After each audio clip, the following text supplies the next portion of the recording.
పెద్ద పెద్ద audio functions చూస్తారు. బయటలోకి ఏంటంటే ఒక ఎన్ఆర్ఐ నన్ను ఎవడు వీడ గుర్తుపట్టరు. ఆ సినిమాలో యాక్ట్ చేసిన వాళ్ళు తప్పితే.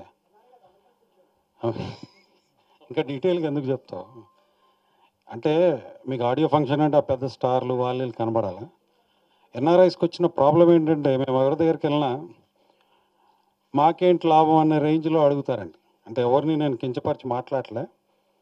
వెళ్ళి నలుగురిని పిలుద్దామా అంటే ఒక ప్రాబ్లం నాకు. ఎన్ఆర్ఐస్ మూవీ చేయడానికి మన దగ్గరికి ఎందుకు రాలేదు? నేను చేసిన సినిమా 90% ఆల్మోస్ట్ అక్కడే. సో 10% ఇక్కడ ఉన్న ఆర్టిస్టులు పాపం పెద్ద మనసు చేసుకొని వచ్చారు. వాళ్ళకి తప్పితే ఇంకెవరికి థ్యాంక్స్ చెప్పుకోలేను నేను. ఎందుకంటే నిజంగా ఆడియో ఫంక్షన్స్ మీరు చూసిన రేంజ్లో లేకపోవచ్చు. బట్ లక్కీగా ఏంటంటే మీరు అందరూ ప్రేమగా వచ్చి ఆయన నవ్విస్తుంటారు, మీరు నవ్వుతున్నారు. మా ఎడిటర్లు కూడా వచ్చారు, ఆయన కొన్ని మాటలు ఎడిటింగ్ చేసి పెడతారు మీకు. సరదాగా ఒక చిన్న ఫంక్షన్ అనుకున్నాను. పాపం ఆయన ప్రతిదానికి నిలబడి చేస్తుంటారు. నాకున్న ప్రాబ్లమ్స్ చెప్పాను, నేను ఎవరిని కించపరచట్లేదు. అందుకనే నేను నెక్స్ట్ మూవీ 100% ఇక్కడే చేస్తున్నాను. ఈరోజు నీతో నెక్స్ట్ సినిమా.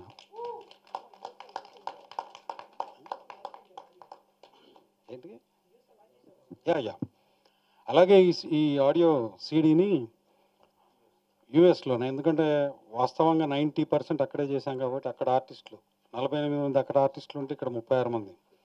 సో అక్కడ కూడా చేసాం, అక్కడ బాగానే రెస్పాన్స్ వచ్చింది. సో ఇక ముందు సాంగ్స్ వింటారు. ఇక్కడ ఏంటంటే బేసికల్గా మీరు ఇందాక ట్రైలర్స్ అవి యాక్చువల్లీ సాంగ్స్ ట్రైలర్స్, అవి మన సినిమా ప్రమోషన్ ట్రైలర్స్ కాదు, only for songs. So 2 English songs. మీకు డౌట్ రావచ్చు, బేసికల్గా అందరికి వచ్చే ఒక డౌట్ ఉందండి. ఒక అమెరికాలో తెలుగు సినిమా ఏంటి, అమెరికన్స్ తెలుగు మాట్లాడడం ఏంటి అంటే, నన్ను వెర్రోని చూసినట్టు చూశారు కొందరు. బట్ అమెరికన్స్కి నేను ఎప్పుడూ థ్యాంక్స్ చెప్తూ చేశాను. స్క్రిప్ట్ని ఇంగ్లీష్లో రాసిచ్చాను, తెలుగు స్క్రిప్ట్ని. వాళ్ళు షూటింగ్ చేసిన రోజులు మేము నవ్వడమే, ఎందుకంటే వాళ్ళు మాట్లాడిన తెలుగు అలా ఉండేది. మేము లొకేషన్ చేరుకునేసరికి ఎవడో కూడా ఒక పదం నేర్పేవాడు అమెరికన్స్కి. ఆమె డైరెక్టర్ పోరాపో అనేది. ఆమెకు మీనింగ్ తెలీదు.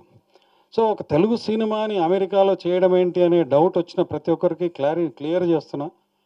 బేసికల్గా నేను అమెరికాలో లైఫ్ ఎలా ఉంటుందో చూపించాలనుకున్నాను. అలాంటప్పుడు ఓన్లీ ఇండియన్స్నే చూపిస్తే మళ్ళీ తెలుగు సినిమా ప్యూర్ ఇక్కడనే చేసినట్టు అవుద్ది. ఇక్కడ ఎక్కడో సెటిలైజ్ చేస్తారు నా కొడుకులని మీరు అంటారు. అందుకని అక్కడ అమెరికన్స్, ఇండియన్స్ అందరినీ కలిపి చేశాను. చేసినప్పుడు చాలా ప్రాబ్లమ్స్ ఏంటంటే ఓన్లీ లాంగ్వేజ్ ప్రాబ్లమ్స్. బట్ లక్కీగా వాళ్ళు ఇంగ్లీష్లో తెలుగుని రాసుకొని చాలా చక్కగా మాట్లాడారు. ఇక తర్వాత వాళ్ళతో డబ్బింగ్ చేపిస్తే మీరు ఓన్లీ నవ్వడం తప్పితే ఏం చేయరని మన వాళ్ళతో డబ్బింగ్ చేయించి ఫినిష్ చేశాను. సో క్లియర్గా చెప్తున్నానండి, ఇది ఒక స్ట్రైట్ 100% తెలుగు సినిమా. నేను చాలా అవస్థలు పడి చేశాను. మీరు అనొచ్చు, డైరెక్టర్గా నీ పని అది కదరా, అవస్థలు పడ్డాను ఎందుకు చెప్తున్నావు అని. దట్స్ నేనే చెప్పుకుంటాను. సో బేసికల్గా ఏం లేదండి, ఇక్కడ వచ్చిన వాళ్ళకి థ్యాంక్స్ చెప్తున్నాను. ఇంకోటి ఏంటంటే, ఈ మధ్య ఇంతకుముందు ఎప్పుడు నన్ను నెక్కర్ మీద చూశారు మీరు. ఈ మధ్య నెక్కర్ వేసుకురావట్లేదు, ఎందుకంటే మొన్న ఒక చిన్న జలక్ ఇచ్చారు ఒకరు, డ్రెస్ కోడ్ అని. నేను అమెరికాలో 2003లో ఒకరోజు గ్యాస్ స్టేషన్లో ఉన్నాను. ఒక అమ్మాయి బిక్నీ మీద వచ్చేసింది. నేను వెంటనే, నాకు తెలియదు, అమ్మ డ్రెస్ కోడ్ అంటే ఎవడరా నువ్వు వెదవా, మాకేంటి డ్రెస్ కోడ్, ఇది కూడా తీసేస్తే ఎక్కువ మాట్లాడతాను అంటే. హానెస్ట్గా నాకు తెలియని ప్లేస్లో అలా జరిగింది. అది అలవాటైపోయింది. ఇంకా సమ్మరు ఇలాంటి ప్లేస్లో నేను ఎక్కర్లు వేసుకొని ఒక ఆఫీస్కి వెళ్ళాను. వెళ్ళగానే వాళ్ళు కింద వాచ్మెన్ల దగ్గర కూర్చోబెట్టేసి ఆ బాస్ వచ్చి కింద నాతో మాట్లాడి వెళ్తూ డ్రెస్ కోడ్ అండి అన్నాడు.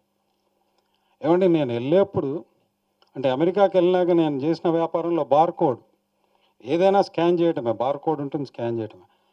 నాకు తెలిసిన బార్ కోడిలే, బారు కోడ్లే తప్పితే మనకేం తెలుసు. అక్కడికి వెళ్ళాక స్పెల్లింగ్ మారిపోయింది, బార్ కోడ్. దరిద్రంగా తర్వాత ఇప్పుడు కొత్తగా డ్రెస్ కోడ్ అక్కడ లేదు ఇక్కడ. సో అందుకని మళ్ళీ ఇక ముందు నెక్కర్లు కనబడి మా చలపతిరావు గారు 2-3 ప్యాంట్లు కొనిచ్చారు నిన్న. అంటే సరదాగా నవ్వుకోవడమేనండి. సినిమా కూడా అంతే అండి. మీరు life in America, wife in America అంటే ఇంకో రకంగా ఉంటుంది. లైఫ్ ఇన్ అమెరికా ఎలా ఉంటుంది మీకు బేసికల్గా నాకు తెలిసి అమెరికాలో ఉన్న వాళ్ళకి కూడా తెలియని పాయింట్స్ అన్నీ పెట్టి తీశాను. ఏమీ నష్టం ఉండదు, తలకాయ నొప్పులు ఉండవు. గ్రీన్ కార్డ్ గురించి ఎలా కష్టపడాలి అలా కష్టపడాలి, సరదాగా తీసుకెళ్ళిపోయాను నేను. డెఫినెట్గా పోను, సారీ ఏదైనా చిన్న చిన్న తప్పులు జరిగి ఉంటాయి. ఎందుకంటే నాకు బేసికల్గా ఎన్ఆర్ఐని అన్ని ఎక్స్క్యూజులు చేయాలి మీరు. అంటే చలపతిరావు గారి తర్వాత దొంగనా కొడుకు చేసేదాన్ని తప్పులు ఎక్స్క్యూజ్ అడుగుతున్నాడని ఆయన అనకముందే చెప్తున్నా ఆయన భాషలో. ఆయన రావడమే నలుగురిని తిట్టడానికి వస్తారు, దాంట్లో ఫస్ట్ వ్యక్తి నేనే. సో సో ప్లీజ్ నవ్వుతూ హ్యాపీగా చాలా థ్యాంక్స్ అంతే.